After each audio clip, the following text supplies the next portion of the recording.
ఈరోజు డాక్టర్ సర్వేపల్లి రాధాకృష్ణన్ వర్ధంతి.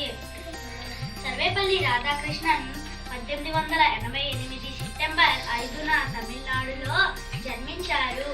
ఈయన జన్మదినాన్ని జాతీయ ఉపాధ్యాయ దినోత్సవంగా జరుపుకుంటాము. ఈయన తండ్రి వీరాస్వామి మరియు తల్లి సీతమ్మ. సర్వేపల్లి రాధాకృష్ణ ప్రాథమిక విద్య తిరుత్తణిలోని కేవి హై స్కూల్లో చేశారు. ఈయనకు 18 సంవత్సరాలకు శివకామమ్మతో వివాహం జరిగింది.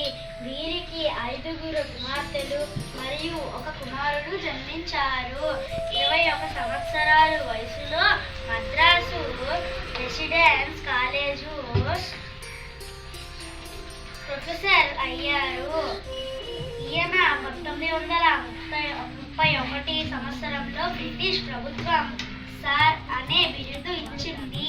ఈయన 1975 ఏప్రిల్ 17న మద్రాసులో మరణించారు.